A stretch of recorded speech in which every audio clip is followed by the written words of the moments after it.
चलो, good morning to you all. आज का जो क्लास है बहुत ही अहम है। हाइब्रिडाइजेशन, टॉपिक का नाम है हाइब्रिडाइजेशन।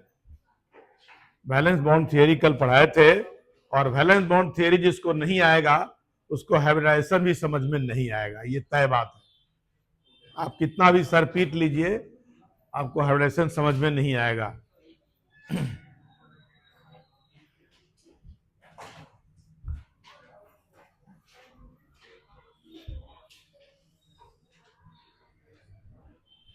है ही नहीं,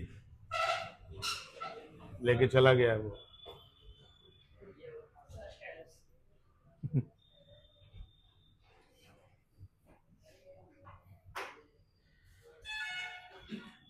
शुरू करते हैं बेटा।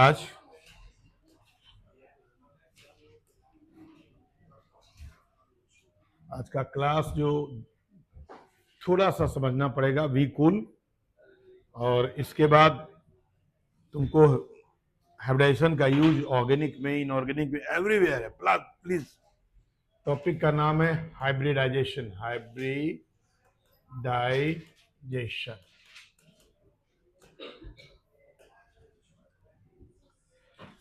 कल जो मैंने बताया था उसको मैं फिर से एक बार रिपीट करता हूं, और रिपीट करने में एक बार फिर से तुम्हें क्लियर करता हूं क्या होता है। कल जो कुछ कॉम्प्लेक्स एटम थे जिसका ऑर्बिटल पिक्चराइजेशन किया था, उसमें थोड़ी त्रुटियां रह गई थे, रॉन्ग हो गया था, दिखाया था मैंने। एक बार फिर एग्जांपल में लेता हूं। मान लिया CH4 का है, ये ऑर्बिटल पिक्चराइजेशन करते हैं। सेंट्रल एटम है कार्बन। ओके, अच्छा बताओ बेटा, सेंट्रल एटम कार्बन है तो हाइड्रोजन क्या है? Flanked atom. सही बात है। तो हम लोग सेंट्रल एटम का अगर इलेक्ट्रॉनिक कन्फिग्रेशन लिखते हैं 1s2, 2s2 और 2p2, ठीक है। ये जनरल जो इलेक्ट्रॉनिक कन्फिग्रेशन लिखा गया उसको कैसा इलेक्ट्रॉनिक कन्फिग्रेशन कहा जाता है? कौन? Ground state electronic configuration. ये पढ़ना था एटॉमिक स्ट्रक्चर में। तो होता है क्या कि बच्चे जब बहुत सारी चीज नीचे वाले नहीं जानते हैं और आकर के कहते हैं हम सीख लेंगे, आप क्लास छोड़ दीजिएगा, आप सीख लेंगे। पॉसिबल नहीं है, इट्स नॉट पॉसिबल। इसको कहते हैं ग्राउंड स्टेट इलेक्ट्रॉनिक कन्फिग्रेशन। अब इसको हम लोग एक्साइटेड स्टेट में ले आते हैं। ये तुम्हारा इनर सेल है और ये वैलेंस सेल है, ये पता है। इनर सेल में जो इलेक्ट्रॉन होता है उसको क्या बोलते हैं? Core electron. अब देखो, इसको एक्साइटेड स्टेट में ले आते हैं, इसका एक रखते हैं और यहाँ पे 2 पहले से था और ये जंप करके यहां चला गया, ये हो गया तुम्हारा एक्साइटेड स्टेट। क्या हो गया? अब हमारे पास 4 ऑर्बिटल आ गए और चारों ऑर्बिटल में एक एक अनपेयर्ड इलेक्ट्रॉन है। कार्बन के 4 ऑर्बिटल आ गए जिसमें सब के सब में एक एक अनपेयर्ड इलेक्ट्रॉन है, और मैं यहां कार्बन रखता हूं। पहला ऑर्बिटल है सल्फर, यानी कंफ्यूजन। और 3 ऑर्बिटल कौन है? p। एक रहेगा px, दूसरा रहेगा py और तीसरा रहेगा pz। ये 3 ऑर्बिटल हो गए। हमारे पास जो ओवरलैप करने वाला जो ऑर्बिटल है वो हाइड्रोजन से मिलेगा। हाइड्रोजन में एक ही ऑर्बिटल होता है सल्फर, इसलिए ओवरलैप कर लिया। कल मैंने बताया था, लिखने की जरूरत नहीं है, मैं एक बार रिपीट कर रहा हूं। तो ये हो गया ऑर्बिटल पिक्चराइजेशन। हम देख रहे हैं कि एक ओवरलैपिंग SS है, दूसरी ओवरलैपिंग SP है, तीसरी SP है और चौथी ओवरलैपिंग भी SP। 3 ओवरलैपिंग सेम है, लेकिन एक ओवरलैपिंग थोड़ा अलग है। थोड़ा क्या है? अलग है। इसका मतलब कि ऑर्बिटल पिक्चराइजेशन हमारा सही नहीं है, क्योंकि प्रैक्टिकल बताता है, एक्सपेरिमेंट बताता है कि CH4 के चारों बॉन्ड की एनर्जी सेम है। अब इसके लिए हमें हाइब्रिडाइजेशन की जरूरत पड़ेगी। कहता है कि कुछ ऐसा होगा, जो हाइब्रिडाइजेशन जब भी होता है तो सेंट्रल एटम में होता है। किसमें होता है? फ्लैंक्ड एटम में हाइब्रिडाइजेशन नहीं होता है। अब ये जो देख रहे तुम्हारे पास 4 ऑर्बिटल है जो अलग अलग भाग लिया है, वो अलग अलग नहीं रहेगा। पहले ये चारों ऑर्बिटल आपस में इंटरमिक्स कर जाएगा। चारों और एक एस और 3 पी आपस में इंटरमिक्स करके 4 हाइब्रिड ऑर्बिटल बनाएगा। Getting my point clear? एक ऑर्बिटल एस है और 3 पी है और 4 हाइब्रिड ऑर्बिटल बनेगा। उस चारों हाइब्रिड ऑर्बिटल का नाम होगा sp3। sp3 का संख्या कितना होगा? 4। नाम लेकिन होगा sp3। क्यों sp3 नाम हो बताने की जरूरत नहीं है। तो 4 sp3 है और चारों sp3 एक तरह का होगा। अब sp3 4 निकल गया, चारों एक तरह का है। जब चारों एक तरह का है तो sp3 से s ओवरलैप करेगा, sp3 से s, sp3 से s, sp3 से, चारों सेम हो जाएगा कि नहीं? तो ये बात है, ये एक पहली बात बताया गया। फिर दूसरा मैं आगे एक और बताता हूं, बाद में लिखेंगे। अब देखो मैं एक एग्जांपल लेता हूं छोटा सा, BeCl2 बेरिलियम क्लोराइड। ओके बेटा, सेंट्रल एटम कौन है? बेरिलियम। Be, यहां Cl है और यहां Cl है। Be का atomic number 1s2 2s2, right. ये कौन स्टेट है? 2p क्या रहेगा? 2p तो रहेगा लेकिन उसमें इलेक्ट्रॉन नहीं है, जीरो है। क्या है? जीरो है, गलत। क्योंकि दूसरे सेल में 2 ऑर्बिटल होता है, 2s और 2p होता है ना। पहला में 1 होता है, दूसरा में 2 होता है, तीसरा में 3 होता है। तो यहाँ पे ये ग्राउंड स्टेट है। क्या है? अब यहां पे एक जो जंप करके p में चला जाएगा,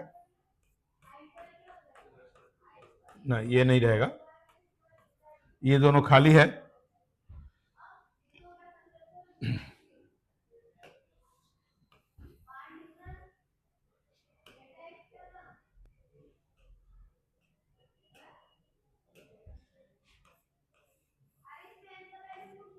ये जंप करके यहां चला आएगा, ठीक है।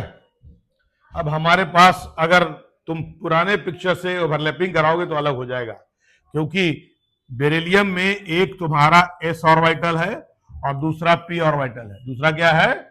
p ऑर्बिटल है। ओवरलैप करेगा कौन? क्लोरीन।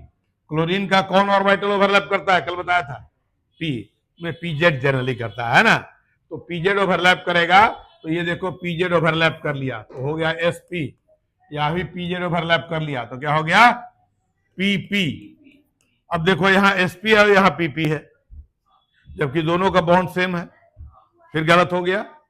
चलिए इसको हम लोग हटाते हैं, पिछले दिन नहीं बताया था इसको हम, ये रॉन्ग है। रॉन्ग नहीं है मतलब एक्सपेरिमेंट के हिसाब से सही नहीं है, रॉन्ग तो नहीं है ये वैलेंस बॉन्ड थ्योरी के अनुसार है। अब देखो क्या हाइब्रिडेशन करता है, कहता है कि s और p आपस में मिल जाएगा। देखने से तो लगता है कि s और p जब मिला तो sp एक ही होना चाहिए, sp अगर मिला तो sp एक ही होना चाहिए, लेकिन 2 होता है। अब कैसे भाई, sp में तो s और p दोनों है ना, 2 कैसे होगा? लगता नहीं कि होना चाहिए। sp में तो s भी है और p भी है, एक ही होना चाहिए, लेकिन होता 2 है। उदाहरण के तौर पे मैं बता देता हूं, मान लिया कि तुम लोग 2 फ्रेंड हो, एक s ऑर्बिटल है, दूसरा p ऑर्बिटल है, ठीक है। दोनों फ्रेंड घूमने चला गया, पटना में घूमने का जगह है, चिड़ियाखाना में चले जाओगे, वैसे जाना नहीं, बहुत सारा पिंजरा खाली रहता है, पकड़ के रख लेगा। मान लिया कि एक जो लड़का है वो चाउमीन लेके चला गया, दूसरा केवल चिली लेके चला गया, ठीक है। एस ऑर्बिटल चाउमीन है और पी ऑर्बिटल चिली है। और जब बैठ के एक जगह खाने लगा घूमने के बाद, तो चाउमीन और चिली को मिला दिया, ठीक है। मिलाने के बाद कहा कि भाई दोनों में हो गया, ऐसा मत करो यार, तुम ज्यादा खा जाएगा, तुम कम खा जाएगा, एक काम करो कि मिलाने के बाद दोनों आधा आधा बांट लेते हैं। मिलाने के बाद एस और पी को मिला दिया, 1 kg था, दूसरा 1 kg था, 2 kg हो गया। मिलाने के बाद आधा आधा कर, दोनों को 1 kg मिला। जो दोनों को 1 kg मिला वो क्या मिला? sp। क्या मिला? 50% s character and 50% p character, that is sp। इसलिए sp मिला, लेकिन चाउमीन मान लिया 8 पीस था तो एक को 4 ही पीस मिलेगा और दूसरे को भी 4 पीस मिलेगा। चाउमीन भी जो लग गया तो उसको आधा मिलेगा, उसको आधा मिलेगा। इस तरह से sp बनता है, लेकिन इसका संख्या जनरली दो रहता है, ये हमें ध्यान रखना है, राइट। अब हम इस नतीजे पर पहुंच गए कि हाइब्रिडाइजेशन क्या होता है। हाइब्रिडाइजेशन होता है कि कब होता है, सेंट्रल में होता है कि फ्लैंक में? when different orbital of approximately same energy, कैसा एटम आपस में मिलेगा? अप्रोक्सीमेटली सेम एनर्जी रहता है, यानी एक ही सेल का रहता है, अप्रोक्सीमेटली, एग्जैक्टली नहीं। ऑफ द सेम एटम, ऐसा नहीं कि दूसरे एटम से मिला दो, of the same atom intermix to give equivalent orbital, to give called hybrid orbital. उस इक्विवेलेंट ऑर्बिटल जो बनता है उसको क्या कहते हैं? Hybrid orbital. And the process is called hybridisation. Any confusion? When different orbital of approximately same energy of the same atom intermix to give equivalent orbital called hybrid orbital, and the process is called hybridization. So let us try to write this one. Hybridization का definition क्या होता है, तो हम लोग जरा लिखने का प्रयास करेंगे।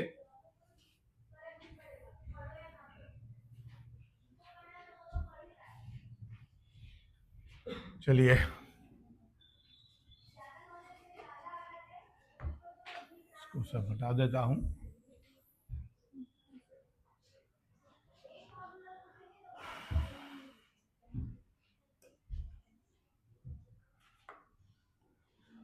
इससे बढ़िया तो वही है। When, क्या हो गया भाई,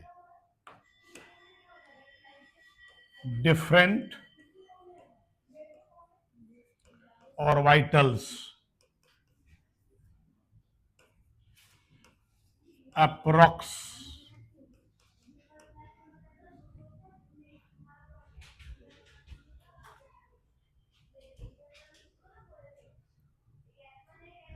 क्या लिखेंगे?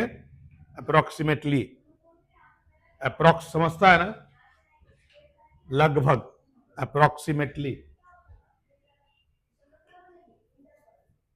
Same energy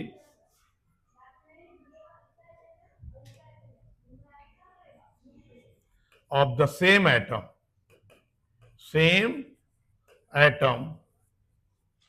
intermix to give equivalent orbitals,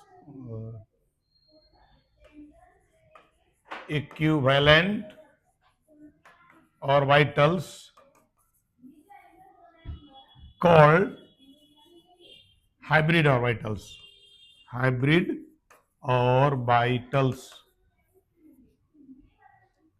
and this process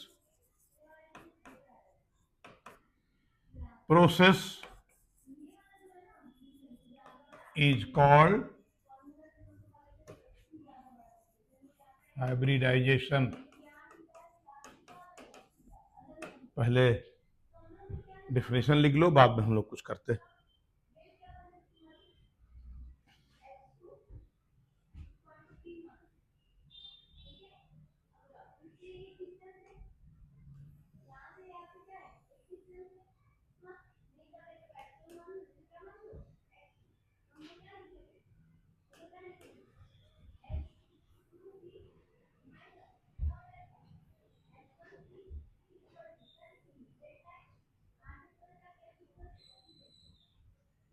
हो गया definition.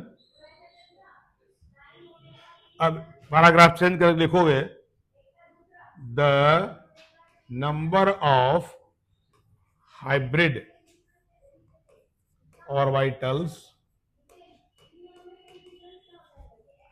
for will be equal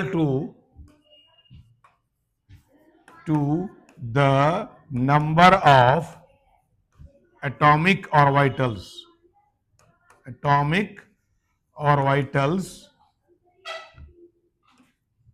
participated in hybridization,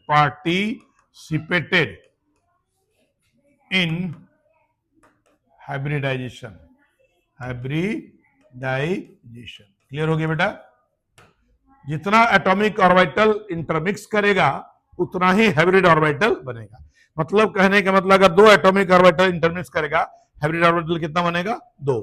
अगर 3 एटॉमिक ऑर्बिटल करेगा, एक s और 2 p, 3 मिलेगा, हाइब्रिड ऑर्बिटल कितना बनेगा? 3। याद रखना है, ये बहुत इंपॉर्टेंट बात है, जिसे मैं एग्जाम्पल के रूप में मैंने तुमको समझाया था। ये है तुम्हारा डेफिनेशन। अब इसको हम लोग बारी बारी से देखेंगे। यहां तक लिख लिया तुम लोगों ने? लिख लिया ना? इसको नहीं हटा रहे। एग्जाम्पल शुरू करता हूं मैं। sp hybridisation, sp hybridisation. जरा ध्यान से देखना, मैं सब शेप भी ड्रॉ करूंगा और सब शेप का वैल्यू लिखेंगे कि वो कौन शेप में है, लीनियर है, ट्रायंगुलर है, टेट्राहेड्रल है। sp हाइब्रिडाइजेशन कहता है when 1s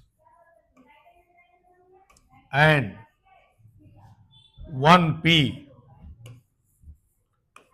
atomic orbitals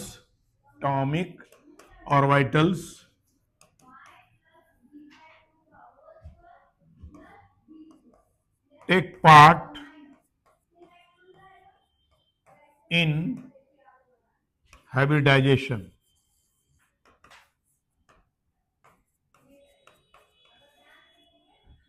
sp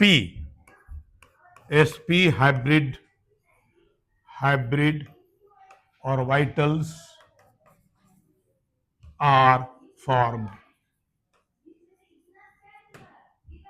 जब एक p और एक s दोनों मिलेगा, या 1s और 1p मिलेगा, तो हाइब्रिडेशन क्या कहलाएगा? sp। ठीक है, पहले एग्जाम्पल ही मैं बता देता हूं, बाद में उसका शेप लिखता हूं। देखो बेटा, BeCl2, ठीक है, BeCl2 सेंट्रल एटम बेरिलियम है, ये Cl है और ये Cl है। इसका शेप लीनियर होता है। हाइब्रिडेशन किसमें होगा? बेरिलियम में। किसमें होगा? बेरिलियम में। क्यों होगा? क्योंकि वो सेंट्रल एटम है। क्लियर है?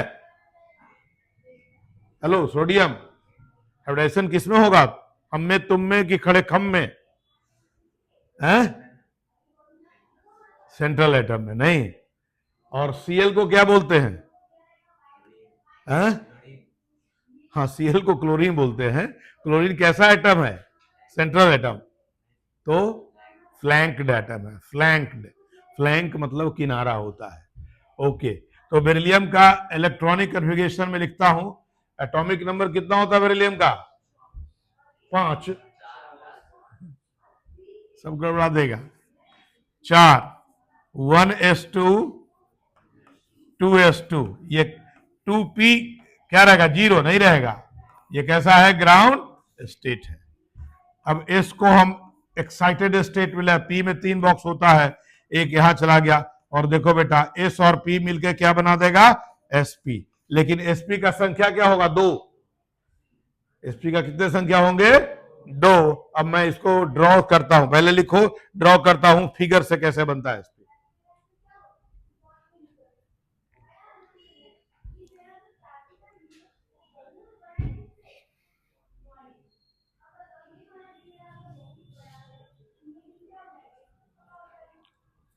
चलो, लिख लिया?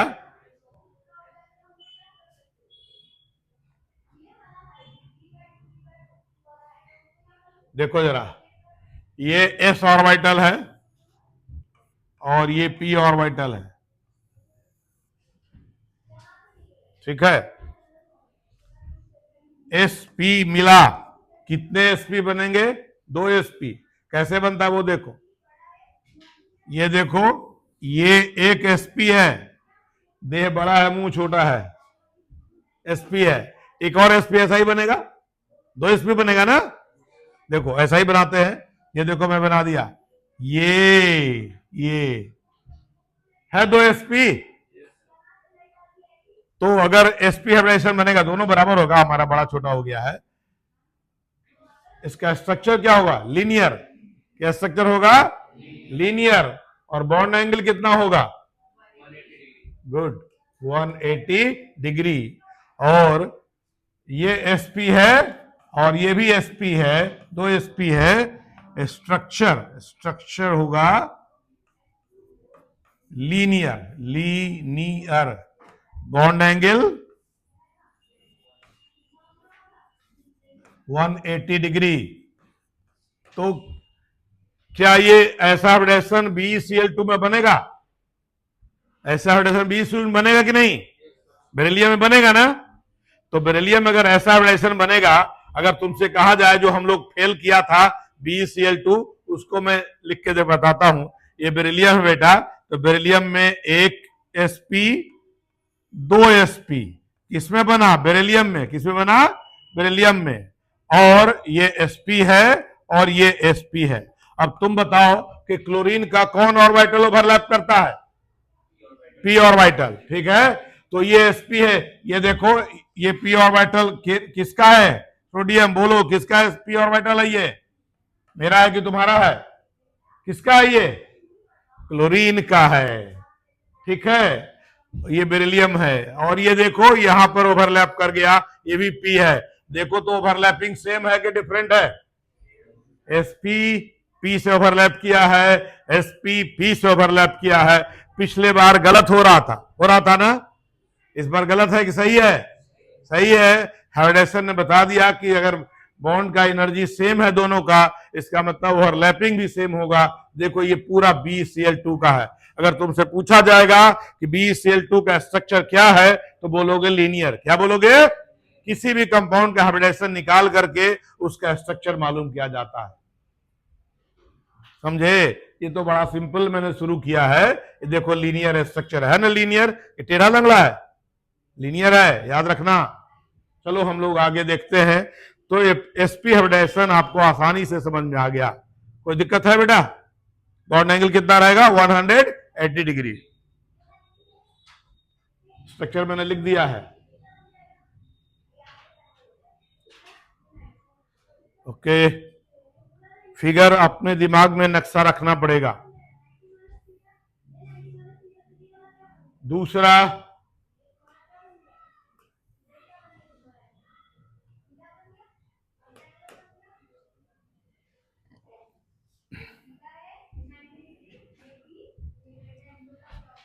when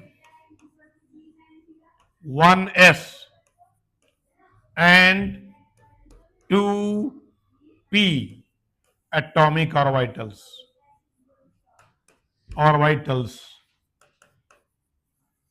intermix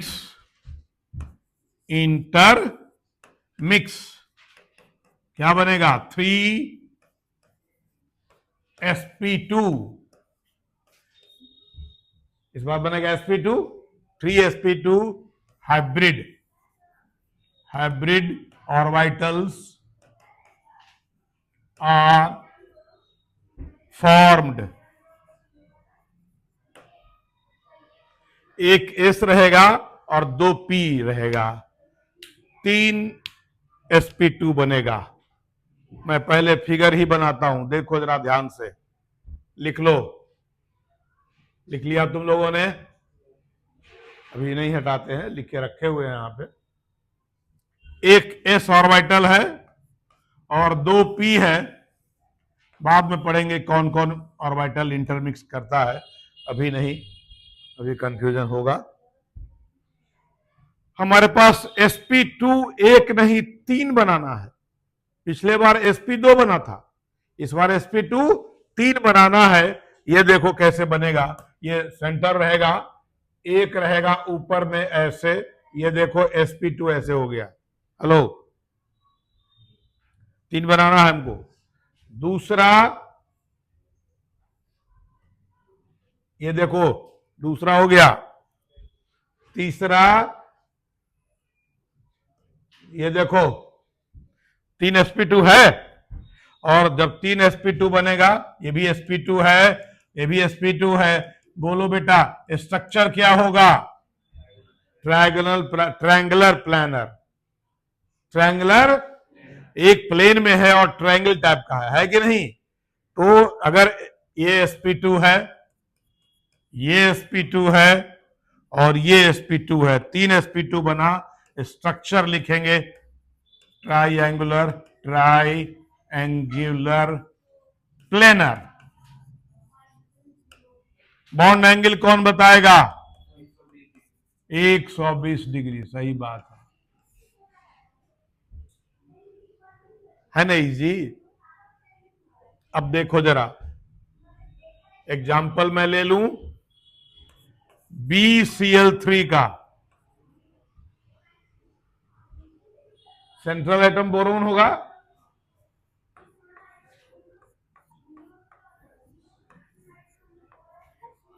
अब बोरोन का एटॉमिक नंबर 5 होता है 1s2 2s2 और 2p1 कि ज्यादा होगा?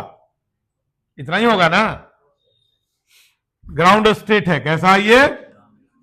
अब ग्राउंड स्टेट को हम लोग एक्साइटेड स्टेट में ले जाएंगे। एक तो पहले से पी में था, अब एस वाला जंप करके पी में चला जाएगा। देख बेटा sp2 हाइब्रिडेशन निकल गया और कितना sp2 बनेगा? 3 sp2 बनेगा। अगर क्लोरीन का ओवरलैप कराओगे तो क्लोरीन का पीजेड ओवरलैप करता है, सब पे ओवरलैप कर लेगा। sp2p sp2p sp2p। बताओ तीनों ओवरलैपिंग सेम होगा कि नहीं? अगर पूरा BCl3 का स्ट्रक्चर ड्रॉ करना चाहें हम, तुम करना भी, तो पहले ऐसे बना लेना बोरोन का, अब p ऑर्बिटल को ओवरलैप कराना इससे, तो ये sp2 है, ओवरलैप होगा pz, sp2 pz sp2 pz। तीनों ओवरलैप सेम होगा कि नहीं? हमारा बॉन्ड तीनों बराबर होता है, इसलिए ओवरलैपिंग भी सेम आ रहा है। और तुमसे पूछा जाएगा कि BCl3 का स्ट्रक्चर क्या है, तो बता दोगे triangular planar, so bond angle 120 degree. तो किसी भी कंपाउंड का स्ट्रक्चर मालूम होता है, बॉन्ड एंगल मालूम होता है, बहुत अंतर पड़ता है। एक बात और, ये कोई जरूरी नहीं है कि हाइब्रिडेशन में केवल अनपेयर्ड इलेक्ट्रॉन ही भाग लेता है। आगे पढ़ोगे तो बहुत सारे हाइब्रिडेशन में अनपेयर्ड इलेक्ट्रॉन भाग नहीं भी लेता है, और कहीं कहीं हाइब्रिडेशन में पेयर्ड इलेक्ट्रॉन भी भाग लेता है। वो डिटेल आगे हम लोग देखेंगे इसको, ठीक है। चलिए पहले तो sp2 पढ़ लिया, अब sp3 पढ़ते हैं। बुक रखते हो तुम लोग एनसीईआरटी का? एनसीईआरटी का बुक देखो, हाइब्रिडेशन होगा उसमें।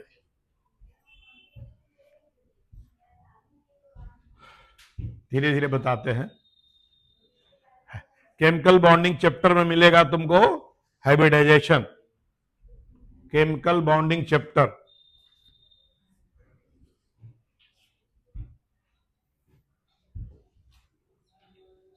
मैं लिख लिया तुम लोग? तीसरा नंबर में आ रहा हूं।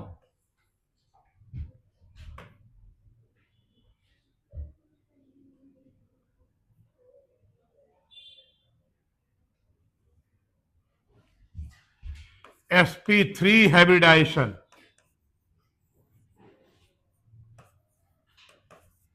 ये देखो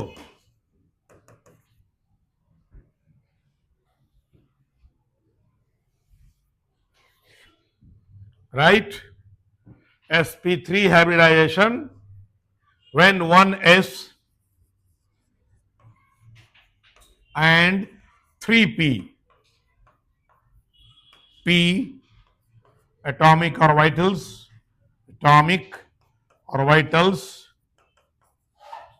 intermix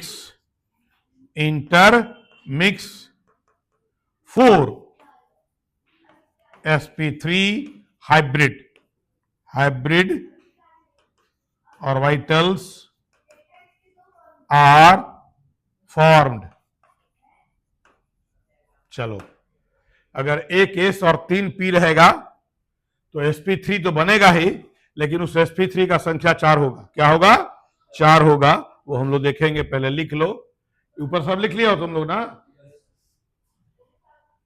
देख बेटा, एक एस है, पी 3 रहेगा, P X P Y and P Z, तीनों रहेगा। ये है, ये 1 है, ये 2 है और ये 3 है, P X P Y and P Z. Hybridisation जो बनेगा बड़ा 4 sp3 बनेगा और टेट्राहेड्रल स्ट्रक्चर होगा। मैंने चर्चा किया है टेट्राहेड्रल का, तो यहां पर टेट्राहेड्रल बनेगा। वो देखो टेट्राहेड्रल कैसे बनता है। एक तो ऊपर रहेगा ऐसे, दो ऐसे रहेगा। ये देखो टेट्राहेड्रल है।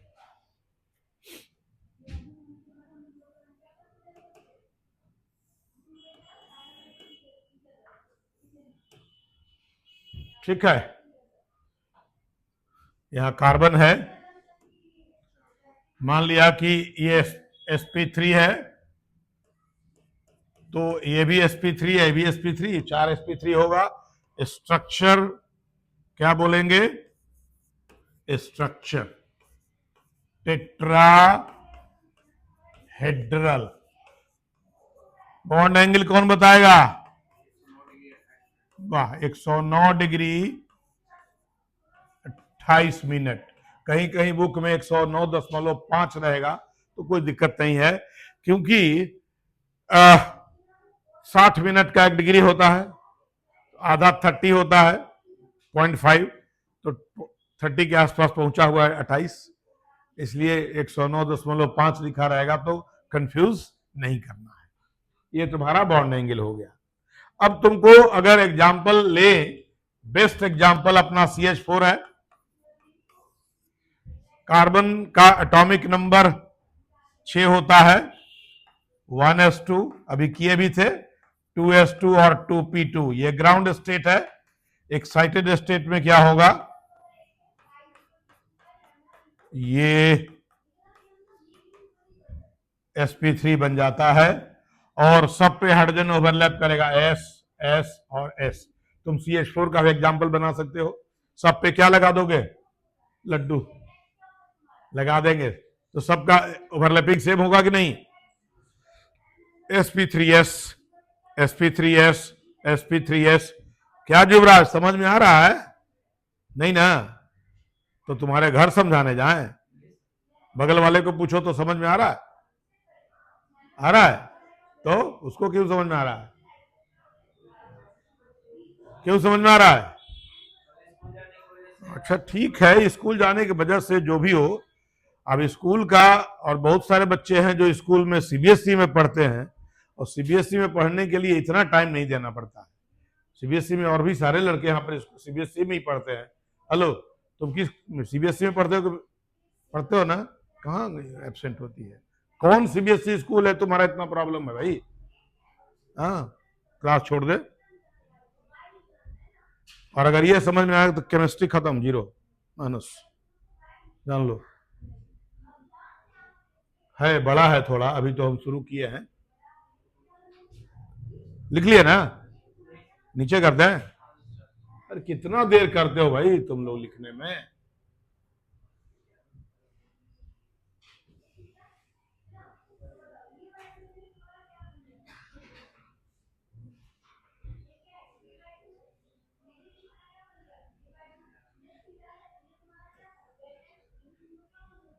sp हाइब्रिडाइजेशन, sp2, sp3 वाला कहाँ गया? sp3 है, हाँ, यहीं से लिखा हुआ है ना? यहां तक लिखे हो ना? बट उठाए इसको, यहां तक सब लिख लिया है? नो सर, केवल यही तो छूटा हुआ है। अब आ जाओ चौथे नंबर में, sp3d। ये मुश्किल थोड़ा होने लगा।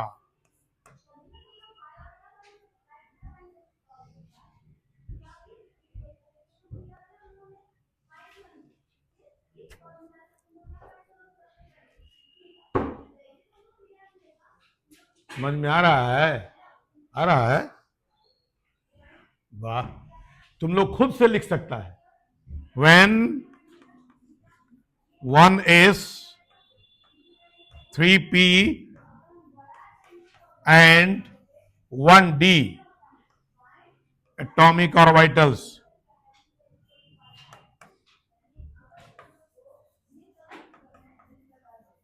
इंटरमिक्स। अब कभी कभी पूछा जाता है कौन डी रहेगा, ये तुमको घर से पता लगा क्या ना है, 5 में से कौन डी यहां पर इंटरमिक्स करेगा?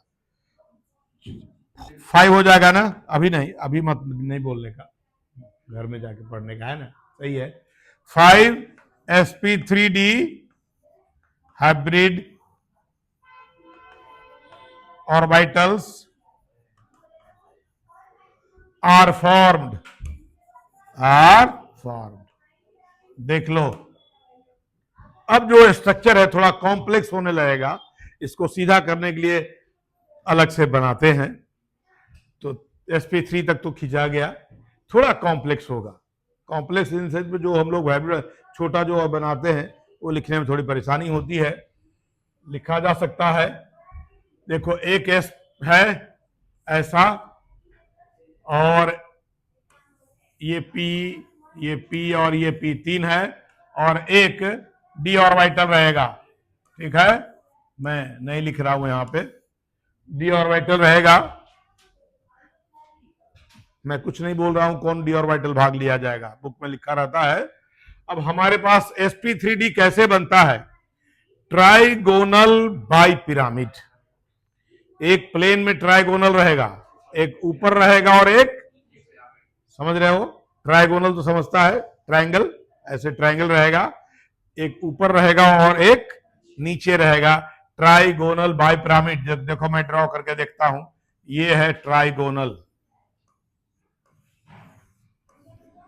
ठीक है, और एक ऊपर होगा और एक नीचे होगा। जरा ध्यान से देखना, ये ट्राइगोनल बाई पिरामिड हो गया। ठीक है, बुक में ड्रॉ करता है तो ऐसे कर देता है।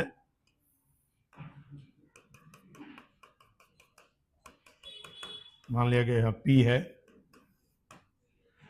ट्राइगोनल, थोड़ा इजी करने के लिए ट्राइगोनल, यहां पर फास्फोक्लोरीन क्लोरीन अगर रहेगा, कोई एग्जांपल मैं दे ही देता हूं। ट्राइगोनल बाई पिरामिड, ये क्लोरीन है बेटा। अब देखो पिछले दिन बताया था कि PCl5 को हीट करते हैं तो PCl3 और Cl2 में टूटता है।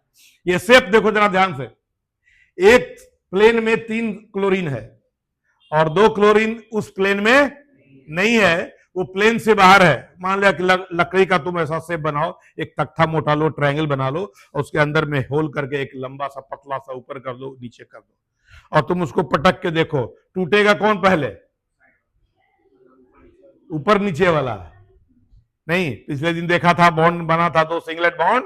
तो यहां भी मेन स्ट्रक्चर दिया जाता है कि अगर PCl5 को हिट करते हैं तो PCl3 और Cl2 में क्यों टूटता है। तुम्हारा आंसर होगा कि PCl5 का हाइब्रिडाइजेशन, ये स्ट्रक्चर जो होता है वो ट्रायगोनल बाई पिरामिड होता है।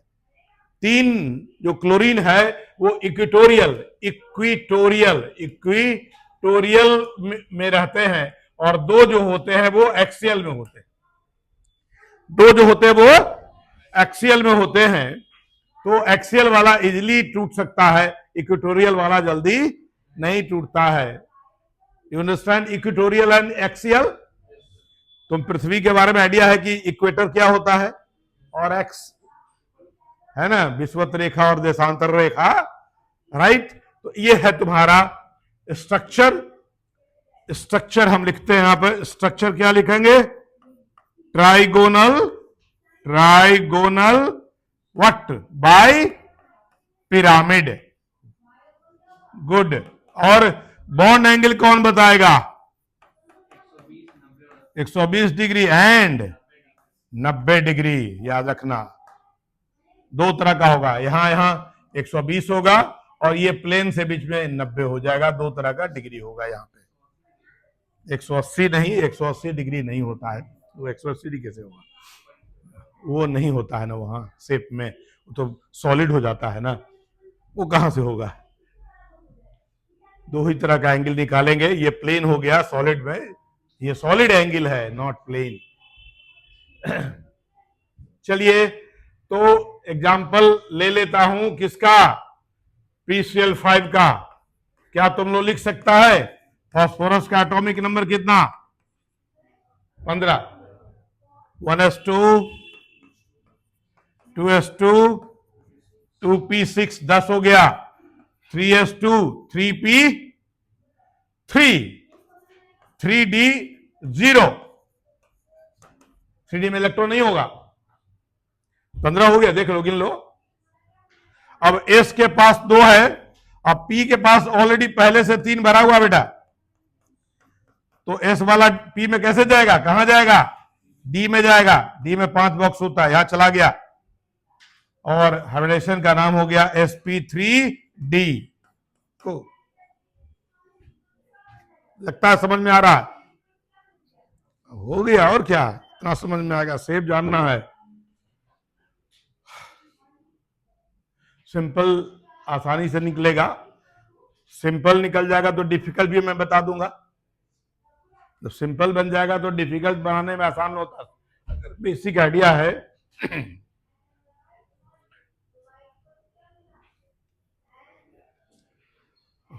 चलिए ड्रॉ कीजिए।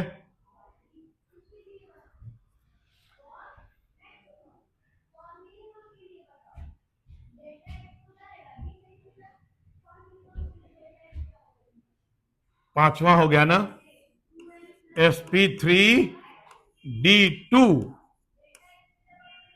अब लैंग्वेज क्या लिखूं बार बार, when 1s3p and 2d, intermix करेगा, ठीक है। यहां पे dz स्क्वायर और dx स्क्वायर बाय स्क्वायर करता है, x बाई 3 वाला 2 भाग बताया थे ना, t2g और eg, यहाँ eg करता है, याद रखना। मैं डायरेक्ट ड्रॉ करता हूं, स्ट्रक्चर उसका होगा ऑक्टाहेड्रल। कैसे होगा ऑक्टाहेड्रल, देख लो। ये तुम्हारा यहां पे है, एक ऐसे, एक ऐसे, ये और एक ऊपर और एक नीचे, स्ट्रक्चर हो जाएगा ऑक्टाहेड्रल। ऑक्टाहेड्रल बॉन्ड एंगल बोलो, ओनली 90 डिग्री, यहां भी 90 वहां भी 90, ठीक है, दोनों जगह 90 डिग्री है।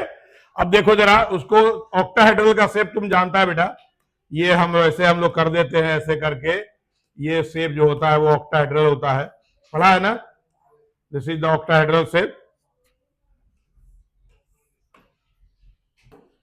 इस तरह से शेप निकलता है octahedral. What do mean bye octahedral, एक स्क्वायर रहेगा, एक ऊपर रहेगा पिरामिड और एक नीचे रहेगा, उसको हम कहते हैं ऑक्टाहेड्रल। ये है तुम्हारा sp3d2 का। एग्जाम्पल भी ले लेता हूं, कौन एग्जाम्पल ले लूं, sf6।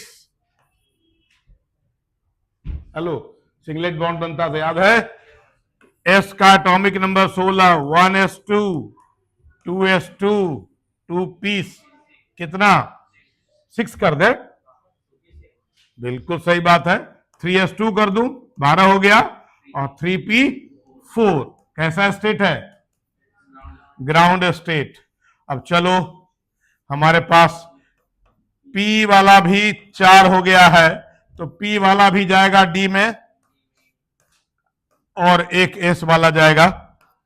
अब देखो sp3d2 बन गया, वेरी गुड।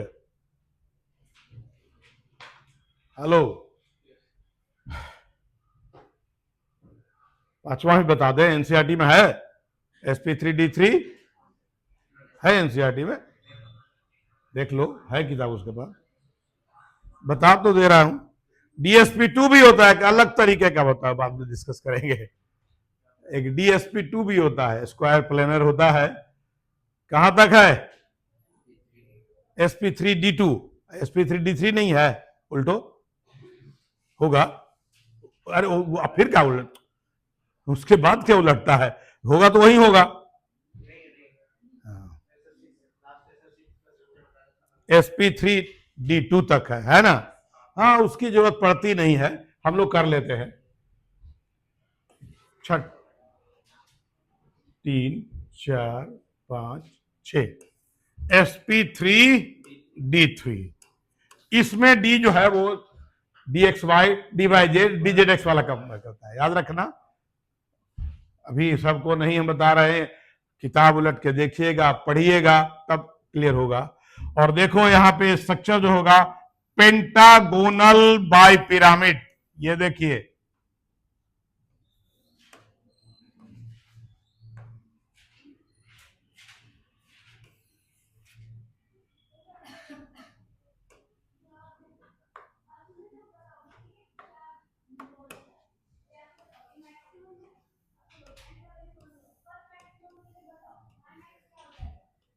ये यहां पर एस रहेगा, SF6 एक ऊपर भी होगा और एक नीचे भी होगा।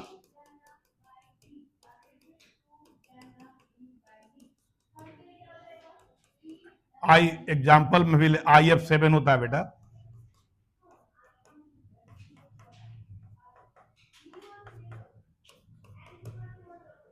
ये देख लिया, एक प्लेन में पेंटागोनल होगा, एक ऊपर होगा और एक नीचे होगा। एग्जाम्पल है कौन? IF7।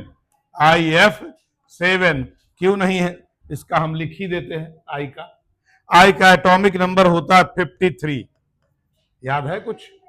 चलिए लिखते हैं हम लोग। 1s2, 2s2, 2p6, थोड़ा 3s2, 3p6, 4s2 20 हो गया, 3d10 30 हो गया, 4p6 36 हो गया, 5s2 38 हो गया, उसके बाद 3d10 38 10 48 हो गया। अब देखो 5s2 को यहां से हटा देते हैं, यहां रखते हैं 5s2। अब देखो 5p कितना लिखें? 5। क्या लिखेंगे? अब हो गया 53, 53 हो गया। ये है इलेक्ट्रॉनिक कॉन्फ़िगरेशन। सबको आता है ना? जैसे मैंने लिखा, बारी बारी से याद रहना चाहिए कौन किसके बाद जाता है। वो तो और वो प्रिंसिपल वाला ऐसे काटने वाला सिखाया गया होगा, वो हमने डायरेक्ट लिखा। अब देखो ये ग्राउंड स्टेट है। क्या है? ग्राउंड स्टेट है। एक्साइटेड स्टेट में जब ले जाएंगे तो एस में तो एक रह जाएगा, पी में 5 है तो 3 रह जाएगा, 2 पी वाला निकलेगा और एक एस वाला, 3 जाकर के डी में चला जाएगा। 1 2 3 4, 1 2 3, sp3d3। एग्जाम्पल भी हो गया IF7 का। शेप क्या होता है? स्ट्रक्चर बोलो क्या है? Pentagonal. Pentagonal bipyramid. Pyramid. Bond angle बोलो, दिमाग लगाओ, 72 डिग्री और 90 डिग्री।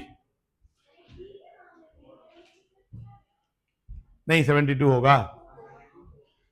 72 में कितना से गुना करोगे? 5 से। कितना होता है? बाकी एक 7 5 35, 1 36। देख लिया? उतना मैथमेटिक्स तो आता ही है ना? क्या सोडियम? हेलो, 72 मल्टीप्लाई 5, समझा? एक पॉइंट पे 360 डिग्री होता है, राइट। तो ये तुम्हारा हाइब्रिडाइजेशन तो हो गया बेटा, ये सिंपल हाइब्रिडाइजेशन हो गया। अब ऑर्गेनिक वाला करते हैं। नहीं, भार नहीं पड़ रहा है, हो गया और क्या। इसका मतलब केमिस्ट्री के जानकार थोड़ा हो गए। इसको केमिस्ट्री आ जाएगा। अभी 11 ही बजा है, अभी आधा घंटा टाइम है, बहुत टाइम है।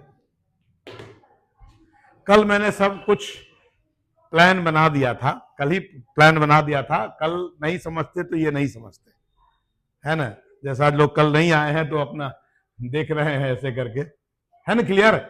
कोई दिक्कत नहीं ना है। स्ट्रक्चर तुमको याद करेगा, शेप याद करना पड़ेगा। समझ में आ गया? लेकिन याद करना पड़ेगा देख के बस। अब देखो जरा, मैं आगे की बात करता हूं। ऑर्गेनिक केमिस्ट्री में मैंने कहा ये कोई जरूरी नहीं है कि अगर सब अनपेयर्ड है तो सब पार्टिसिपेट ही करेगा। तुमको बता दूं, कार्बन में कार्बन कार्बन बॉन्ड बनता है 3 तरह से। इसमें sp3 बनता है जहां सिंगल बॉन्ड है, यहां sp2 बनता है जहां डबल बॉन्ड है, और जहां sp बनता है वहां ट्रिपल बॉन्ड है। लेकिन यहां पर जो sp2 बनेगा इसमें भी बनेगा और इसमें भी बनेगा, क्योंकि सेंट्रल एटम तो वहां दोनों है ना। अब तुम इथीन की बात करोगे तो कौन सेंट्रल एटम है? बताओ तो बेटा, एक ही सेंट्रल एटम है कि दो है? दो है। तो यहां भी sp2 बनेगा और यहां भी sp2 बनेगा। हम इथिलीन और एसिटिलीन का स्ट्रक्चर बना के दिखाते हैं। ये दिखाने की जरूरत नहीं है क्योंकि ऑलरेडी हम इथेन दिखा चुके हैं। चलो, structure of ethene. Structure of ethene. Ethene को कॉमन नेम इथिलीन भी कहते हैं, क्या बोलते हैं? इथिलीन भी कहते हैं बेटा।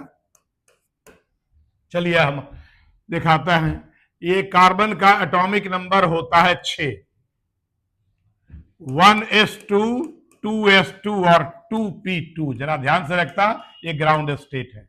एक्साइटेड स्टेट में जब ले जाएंगे तो यहां पे इलेक्ट्रॉन तो सब में भर जाएगा, लेकिन हाइब्रिडेशन तुम्हारा sp2 ही बनेगा और एक ऑर्बिटल पार्टिसिपेट नहीं करेगा, एक ऑर्बिटल पार्टिसिपेट नहीं करेगा। और ऐसे ऐसे दो कार्बन है, मैं एक कार्बन का sp2 ड्रॉ करता हूं, देखो जरा ध्यान से, ये sp2, कोई दिक्कत है? ट्रायंगुलर है कि नहीं? लेकिन एक ऑर्बिटल तो भाग नहीं लिया है, तो वो ऑर्बिटल हाइब्रिडेशन में ये sp2 होगा, ये sp2 होगा और ये sp2 होगा। एक ऑर्बिटल जो भाग नहीं लिया उसको मैंने ऐसा लिख दिया, वो भाग नहीं लिया हुआ है, उस अकेला p ऑर्बिटल है। फिर दूसरे कार्बन का देखेंगे, यहां पे दो कार्बन है, मालूम है तुम लोगों को। इसका देखेंगे, इसका भी ड्रॉ करेंगे।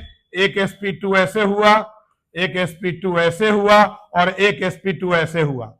यहां पे हाइब्रिडेशन हो गया, sp2 ओवरलैप किया, लीनियर है, सिग्मा बॉन्ड बनेगा। क्या बनेगा? और एक ऑर्बिटल ऐसे भी है जो भाग नहीं लिया है, ठीक है, तो ये बना पाई ऑर्बिटल। हेलो, कोई दिक्कत है? ये दोनों मिल करके, ये दोनों मिल करके पाई बना, और ये हाइड्रोजन जो सब करेगा वो होगा सब सिग्मा। ये जो पूरी स्ट्रक्चर है इथिलीन का।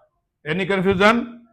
p ऑर्बिटल सिग्मा जल्दी नहीं टूटता है, पाई बराबर हम तोड़ते थे, ये H2 करते थे, सिग्मा छोड़ देते थे, पाई तोड़ करके H और H जोड़ देते थे। क्यों टूटता है समझ रहे हो?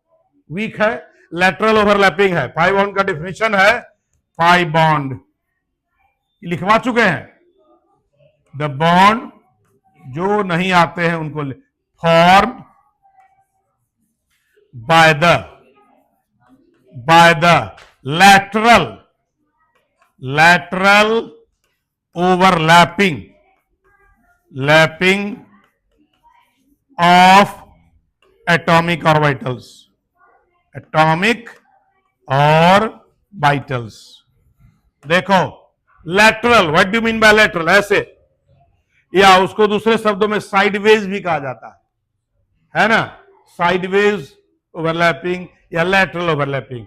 It is a weak bond, it is a weak bond, कमजोर बॉन्ड है। चलिए इथिलीन का स्ट्रक्चर ड्रॉ कीजिए, मैं एसिटिलीन भी करता हूं। I will start the acetylene also. उसके बाद इनऑर्गेनिक का वह कंपाउंड जो डिफिकल्ट कंपाउंड है उसको भी सिखलाएंगे, आज कोशिश करेंगे।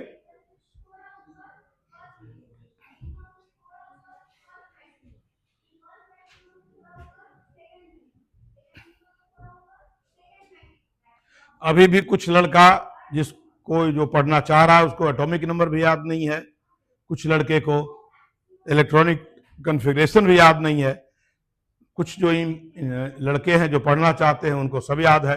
कल मैंने देखा कि कुछ ने जर्मेनियम, गैलियम, जर्मेनियम और आर्सेनिक भी बताया, और यहाँ पर 1 से 20 ही नहीं याद है।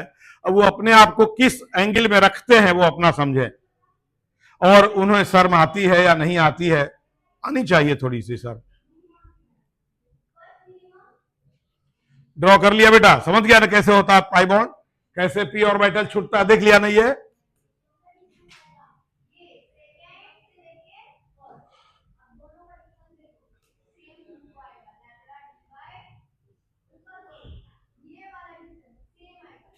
इथिलीन देखा, एसिटिलीन भी कर लिया जाए।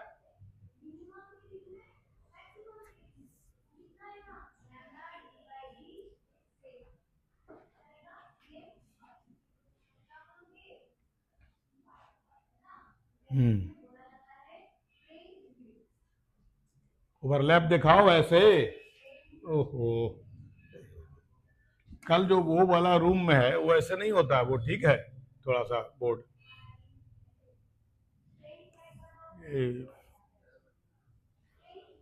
थोड़ा ऐसे करो, खींच जाता है ये। कहाँ, कल तो पढ़ा रहे थे उस दिन नहीं प्रॉब्लम हो रहा था। देखे जरा, अब बाद में करो, acetylene, H triple bond H, जिसको हम इथाइन कहते हैं। कार्बन में हाइब्रिडेशन क्या होगा? sp क्या होगा?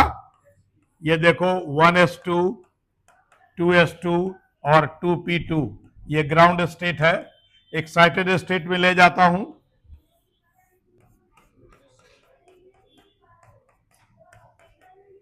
sp ही बनेगा, ट्रिपल बॉन्ड है, 2 ऑर्बिटल रह गया जो भाग नहीं लिया।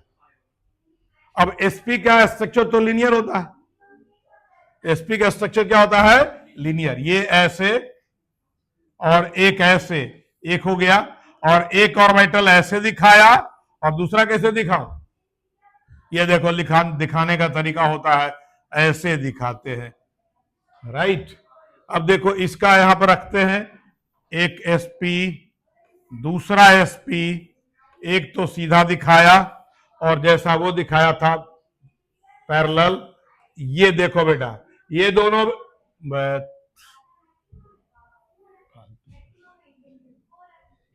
ये ओवरलैप किया दोनों, एक पाई बॉन्ड, फिर ये दोनों ओवरलैप किया, ये तुम्हारा 2 पाई बॉन्ड, ये सिग्मा बॉन्ड, ये पाई, यहां पे पाई रहेगा, ये सिग्मा है, ये सिग्मा है, ये s ऑर्बिटल है, ये s ऑर्बिटल है।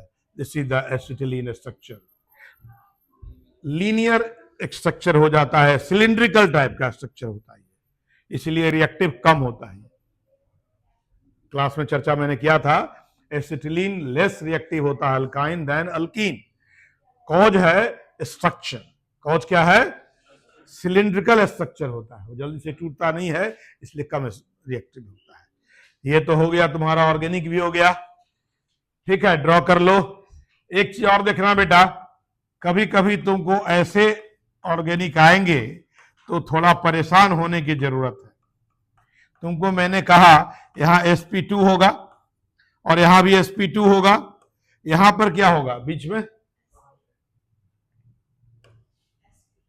sp डबल बॉन्ड है,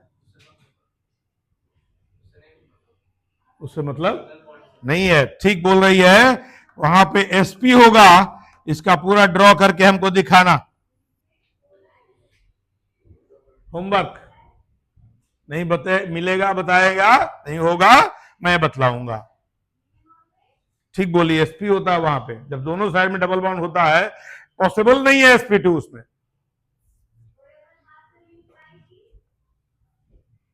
स्ट्रक्चर ऐसे नहीं होता, ऐसे होता है उसका, इस तरह से होता, ऐसे नहीं होता, ऐसे होता है। इसलिए इसमें तुम ध्यान देगा कि इस तरह के कंपाउंड में कभी भी ज्योमेट्रिकल आइसोमेरिज्म नहीं होता। जहां इवन डबल बॉन्ड होगा वहां पर ज्योमेट्रिकल नहीं होता है, अगर 3 होता तो ज्योमेट्रिकल होता, 2 वाले में अगर सब्स्टिट्यूशन डिफरेंट होता है तो ऑप्टिकल होता है, ज्योमेट्रिकल नहीं होता है। जरा ध्यान से देखना इसको, बहुत अच्छे से क्वेश्चन अच्छा है। ये हो गया अपना एसिटिलीन। अब rules to find out hybridisation. Rule बहुत है बेटा, समझ गया ना? रूल बहुत है। जैसे तुमको NH3 में बोलता हूं, ये तो लेविस डॉट स्ट्रक्चर तुमको लिखने आता है। कुछ लोग बहुत आसानी से, जिसको लेविस डॉट बहुत स्ट्रांगली आता है, वो आसानी से लिख लेगा कि 3 बॉन्ड है और एक लोन पेयर है, 4 हो गया, तो हाइब्रिडेशन होगा sp3। हम इस तरीके से नहीं बताएंगे, बहुत सारा, जब तुमको SO4 पे -2 होगा तो कंफ्यूजन हो जाएगा ना, कितना कहां लोन पेयर जाएगा, कैसे स्ट्रक्चर हो जाएगा, कंफ्यूज कर जाओगे। तो एक ऐसा रूल बता देते हैं, उस पर भी लोग करते हैं। देखो जरा मैं बताता हूं रूल। पहला रूल है, first of all we find total valence electron. लिखो रूल नंबर 1। हाँ, वो नायाब तरीका जो कभी फेल नहीं करेगा। दूसरा रूल,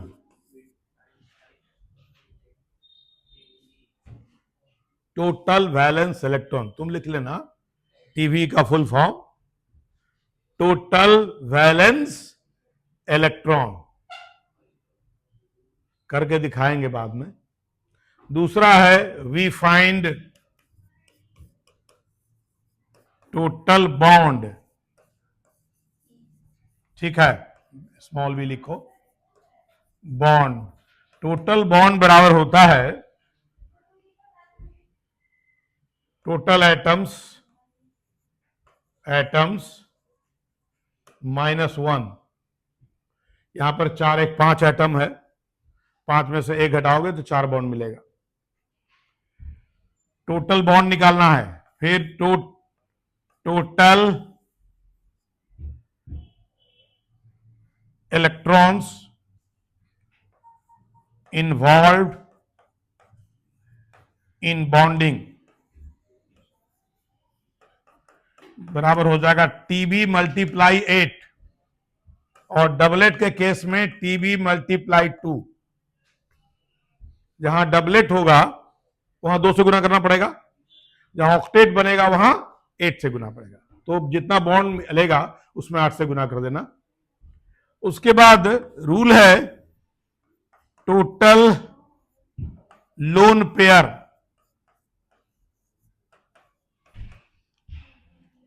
लोन पेयर निकालना होगा।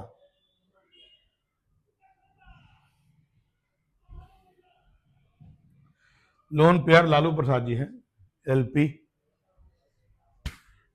है ना, TVE minus total electron involve in bonding TEIB, total electron involve in bonding, पहला में से तीसरा घटाएंगे, डिवाइडेड बाय 2,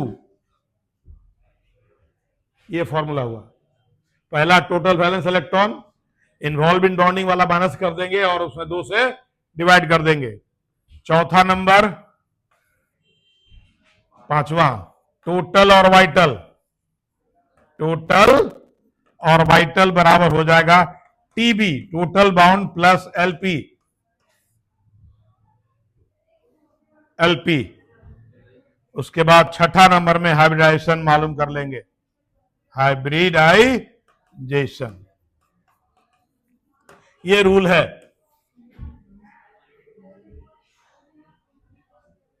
मैं इस रूल को एग्जाम्पल के रूप में SO4 पे पावर -2 एक क्वेश्चन है, मैं इसको पहले बताता हूं, TVE क्या होगा। रूल पहले आराम से जल्दी लिख लो, सब लिख लिया रूल? अरे जल्दी लिखो, ये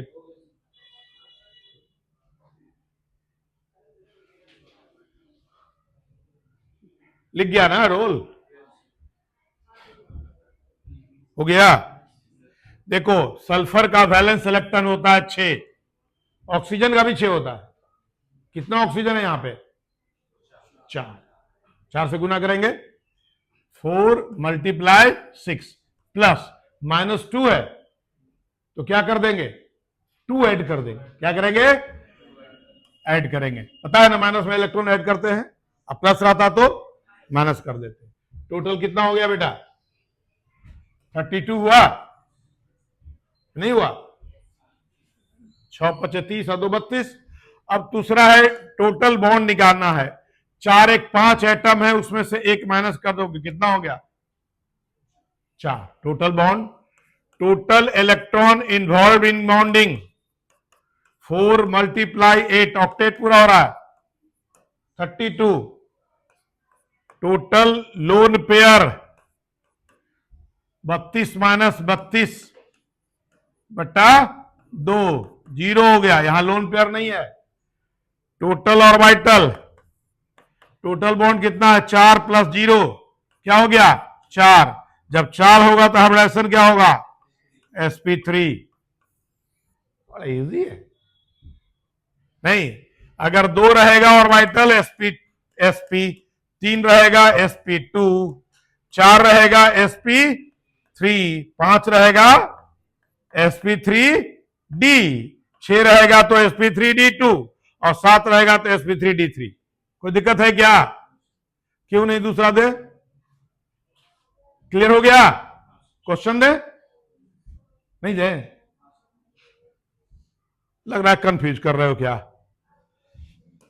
CO3 पे पावर -2,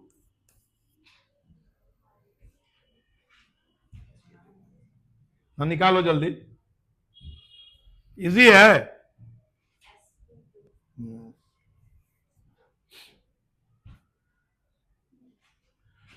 TVE कार्बन का 4 होता है प्लस 3 गुना 6 प्लस 2, 24 हो गया। टोटल बॉन्ड कितना हो जाएगा? 4 में से -1 गया 3।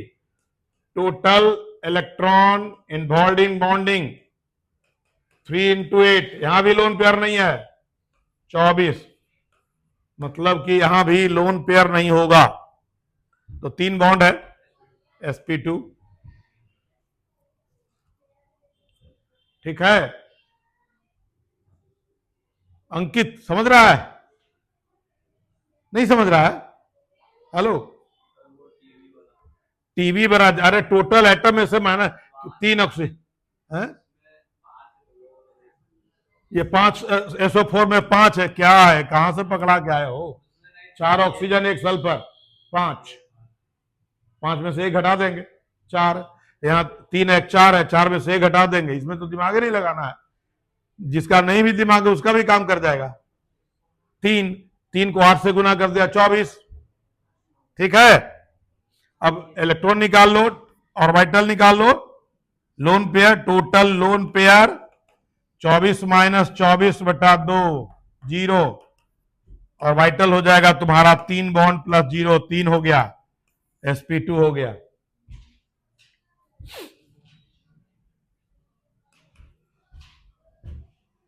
किसी को और समझना है? समझ में आ रहा है? और देते हैं, इंसानी करने का। चलिए, XeF2 जेनन डाइफ्लोराइड, जेनन का एटॉमिक नंबर 54 होता है, बैलेंस इलेक्ट्रॉन 8 होता है, क्योंकि इनर्ट गैस है। हाँ होगा, इसमें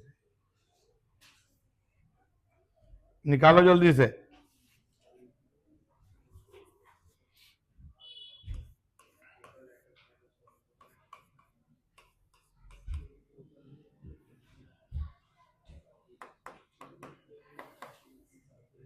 ऐसे भी निकलता है, देखो जरा, इसका वैलेंस इलेक्ट्रॉन 8 है, एक इलेक्ट्रॉन यहां शेयर किया, एक इलेक्ट्रॉन यहां शेयर किया, तो 6 इलेक्ट्रॉन बच गया, तो 3 लोन पेयर होगा, 2 बॉन्ड 3 लोन पेयर, 3 और 2 5, ठीक है ना। तो आराम से sp5 होगा तो sp3d होगा।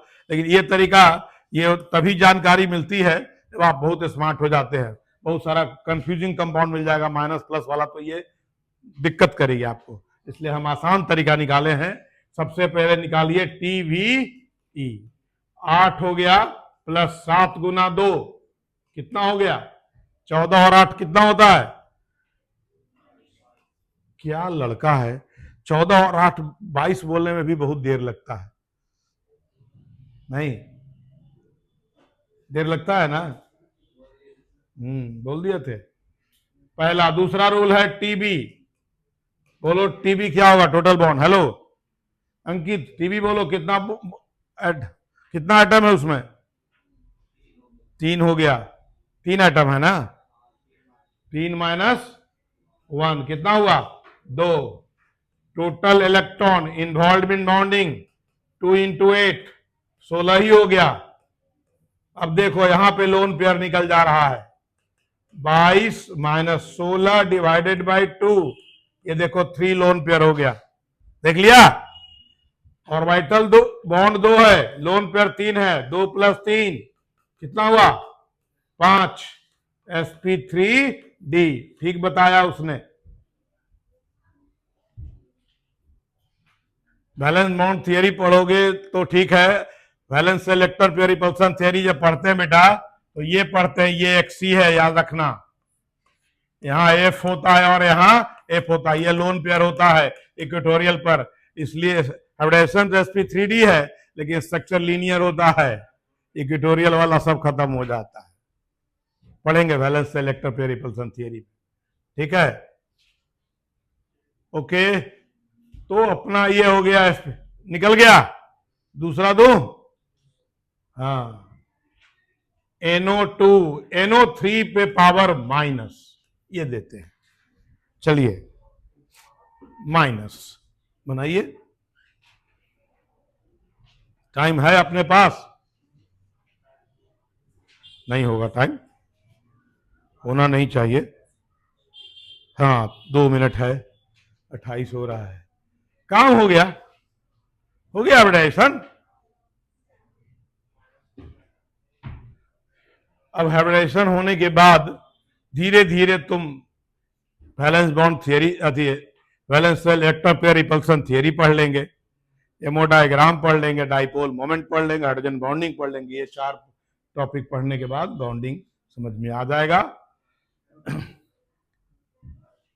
मैं आपसे गुजारिश करता हूं कि हर एक लड़के आराम से इलेक्ट्रॉनिक कॉन्फ़िगरेशन पर, इस चैप्टर में नहीं पढ़ा जाता है, वो एटॉमिक स्ट्रक्चर पढ़ा जाता है।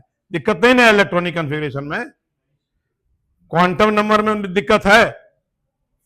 हो गया, हो तो गया है, समझ में आता है कि नहीं? जल्दी से निकालो। TBE नाइट्रोजन का 5 होता है, प्लस 6 गुना 3 प्लस 1, हाँ 17 18 24 हो गया। लोन पेयर नहीं है इसमें। TB देखो जी अंकित गुप्ता, TB निकाल लोगे ना? कितना है? 4 माइनस 1 किए हो, 3 आ गया। Total electron involve in bonding 3 into 8, कितना हुआ? 24। 24 है, 24 है, इसका मतलब लोन पेयर नहीं होगा, जितना बॉन्ड है काम हो जाएगा। अगर तुम NH3 में जाओगे तो समस्या हो सकती है, यहां पर 8 से गुना नहीं करना पड़ेगा, क्योंकि यहां हाइड्रोजन है, डबलेट पूरा हो रहा है, यहां 2 से गुना करना होगा। हाँ क्लियर है ना? ये यहां क्यों 2 से गुना करना पड़ेगा? अब तो कोई क्वेश्चन मिलेगा, बन जाना चाहिए।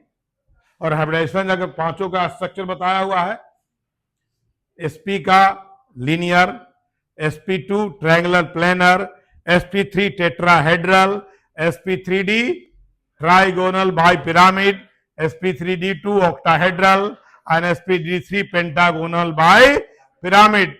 और केवल याद नहीं होना चाहिए, दिमाग में शेप भी होना चाहिए। फिर हाइब्रिडाइजेशन निकालने का तो मेरा नायाब तरीका आराम से निकल जाएगा।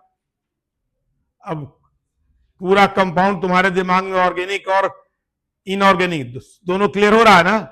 इनऑर्गेनिक, ये सब इनऑर्गेनिक है और वहां ऑर्गेनिक है, दोनों में पार्टिसिपेट कर रहा है हाइब्रिडाइजेशन, देख रहा है ना? एवरीवेयर इट का इस्तेमाल है। अगर आपको आइडिया नहीं है, आपको केमिस्ट्री वीक रह जाएगा। अब अगले दिन valence shell electron pair repulsion theory पढ़ा देंगे, valence shell electron pair repulsion theory, VSPR theory. तो इसका स्ट्रक्चर के साथ साथ शेप भी क्लियर हो जाएगा और हम आगे फिर डाइपोल मोमेंट, फिर एमओ डायग्राम और हाइड्रोजन बॉन्डिंग डिस्कस कर लेंगे। हमको नहीं लगता है कि प्रॉब्लम ज्यादा होना चाहिए। आपने 3 चीज पढ़ा है, आनासन एनर्जी, इलेक्ट्रॉन एफिनिटी और इलेक्ट्रॉन नेगेटिविटी। अगर तुम बढ़िया से नहीं पढ़े हो तो एक बार फिर से मैं डिफाइन कर दूंगा, आराम से बता दूंगा। केमिकल बॉन्डिंग, केमिकल बॉन्डिंग जरूरी है, तब हम लोग फिर थर्मोडायनेमिक्स पर जाएंगे या केमिकल इक्विलिब्रियम पे। नहीं तो मेन वो मैथमेटिक्स वाला पार्ट है, थर्मोडायनामिक्स और केमिकल इक्विलिब्रियम आने का बड़ा पार्ट है वो, लेकिन ये अपने आप में अजूबा पार्ट है ये, ठीक है। केमिकल बॉन्डिंग अगर आप ध्यान से सुनते हैं, ध्यान से सीखते हैं, आपका केमिस्ट्री आसान हो जाएगा। एटॉमिक स्ट्रक्चर एक बार फिर से रिवाइज कर लीजिएगा ताकि उसका बार बार यूज होता रहता है, इसका भी बार बार यूज होता रहेगा, ध्यान से रखना, समझ गए ना? चलिए अब अगले दिन हम लोग और देखेंगे, हो जाएगा। दिवाली के पहले ही बहुत सारा काम हो गया। केमिकल बॉन्डिंग पढ़ने के बाद मैकेनिज्म आराम से हो जाता है, ठीक है।